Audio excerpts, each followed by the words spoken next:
तो हेलो भाई लोग, कैसे हो? स्वागत है आपका आज एक नई वीडियो में। तो ये चैप्टर नंबर 3 के एक्सप्लेन करूंगा मैं, पीएलएस डैड के। तो हमारी कहानी की शुरुआत होती है जहाँ पे हमारा मेन कैरेक्टर अपनी मरी हुई वाइफ को देख रहा होता है बेड पे लेटे हुए। वो कहता है अपनी वाइफ से, आई एम सॉरी, मेरे पास बहुत ज़्यादा टाइम नहीं है तुम्हारे लिए सैड होने के लिए, क्योंकि मुझे उन तीनों का ख्याल भी रखना है। बेसिकली वो अपने 3 बच्चों की बात कर रहा होता है।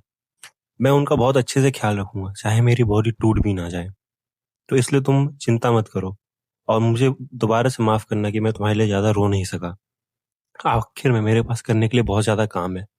कहीं ना कहीं हमें दिखाया जाता है कि उसकी मेन कैरेक्टर की वाइफ भी ये बात सुन के खुश होती है। फिर उसके बाद हमारा मेन कैरेक्टर कहता है, मैं उन्हें इतने अच्छे से ख्याल रखूंगा कि आने वाले समय में हो सकता है कि मैं तुमसे दोबारा मिल सकूं। फिर वो कमरे से बाहर आता है और वो अपने बच्चों को देखते हुए कहता है मन में कि तुम तीनों को एक साथ ही बाहर क्यों आना था? तुम एक बार, एक साल में एक बाहर आके भी तो तुम्हारा काम चल सकता था। लेकिन लेकिन मेन कैरेक्टर कहता है, ये मेरे ही बच्चे हैं, तो मुझे ऐसे ऐसा नहीं सोचना चाहिए। इस सिचुएशन में भी मुझे उन्हें बहुत अच्छे से बड़ा करना है।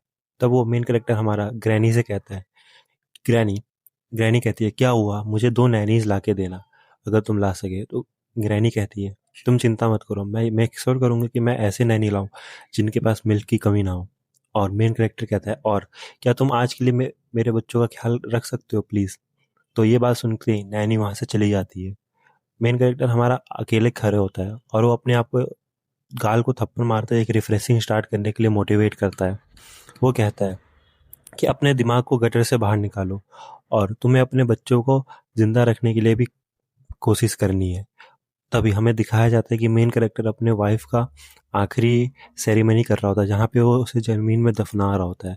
तो वो अपने मन में कहता है, तुम्हें थोड़ा सा इंतजार करना पड़ेगा, तुम्हें अपने बच्चों को बड़े होते हुए भी देखना है, जब तक कि उनकी शादी ना हो जाए, जब तक कि उनके खुद के बच्चे ना हो जाए। तो तुम्हें उनका ख्याल रखना पड़ेगा। ऐसे करते हुए वो अपनी वाइफ को जमीन में दफना देता है। फिर उसके बाद वो वापस घर आता है और अपने वाइफ के पुराने ज्वेलरीज को देख रहा होता है। वो कहता है कि ये सारे तो उसकी ज्वेलरी है, लेकिन मैंने उसे कहा था कि इसे फेंक दो ताकि मैं तुम्हारे लिए नए ज्वेलरी ला सकूं। तो मेन कैरेक्टर कहता है कि उसने बहुत अच्छा कलेक्शन कर रखा था, ये सोचते हुए कि ये घर हमने नया ही खरीदा है।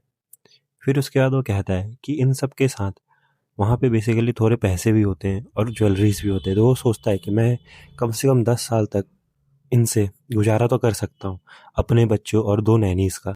लेकिन फिर वो कहता है कि नहीं, मुझे ऐसा नहीं सोचना चाहिए, जितने ज़्यादा पैसे रहेंगे उतना हमेशा ही बेहतर रहता है। फिर वो कहता है, रुक जाओ, क्या होता है कि अगर मैं भी मर जाऊं? नहीं, ऐसा नहीं होना चाहिए, क्योंकि मेरे बच्चों के तो कोई रिलेटिव्स भी नहीं है जो इसका ख्याल रख सके। तो क्या होगा कि अगर मैं मर जाऊं? तो फिर वो कहता है कि मुझे जिंदा रहना है तब तक कि वो बड़े ना हो जाए और वो अपना खाना खुद से खाना ना सीख जाए। फिर उसके बाद वो कुछ पैसे अपने हाथ में पकड़ता है और हमारा सीन शिफ्ट हो जाता है। हमें दिखाया जाता है कि वो काम मांगने अपने बॉस के पास आया होता है, लेकिन उसका बॉस कहता है कि तुम ऐसा नहीं कर सकते। वो कहता है कि ये बहुत ज़्यादा है, तुम मांग रहे हो कि तुम सुबह और शाम दोनों टाइम गार्ड का काम करना चाहते हो। लेकिन मेन कैरेक्टर कहता है, लेकिन तुम्ही ने तो कहा था कि मैं बहुत अच्छा काम करता हूँ, मैं एक चूहे तक को अपने काम में नहीं, अपने पार नहीं होने देता हूँ रास्ते से। तो वो कहता है कि नहीं, ये प्राइस बहुत ज़्यादा है, तुम ऐसा नहीं कर सकते। तो मेन कैरेक्टर कहता है कि क्या इसका कोई और रास्ता नहीं है? फिर बॉस कहता है कि हमारे ब्रेव नोहा सर को इतनी ज़्यादा अर्जेंट पे पैसे की क्या ज़रूरत पड़ गई? फिर मेन कैरेक्टर कहता है, मुझसे पूछो मत, मुझे बस बताओ कि कोई ऐसा काम जो कि ज़्यादा पैसे दे और वो रिस्क फ्री भी हो। फिर बॉस कहता है कि जाओ यहाँ से, ऐसा कोई भी चीज़ एग्जिस्ट नहीं करती। फिर हमारा मेन कैरेक्टर दांत पीसते हुए कहता है, डैम इट। फिर बॉस उससे कहता है कि क्या ये बच्चों के लिए है? तो हमारा मेन कैरेक्टर हाँ में सिर हिलाता है। फिर हमारा बॉस कहता है कि तुम अपना नाम इनलिस्टिंग में ट्राई क्यों नहीं करते?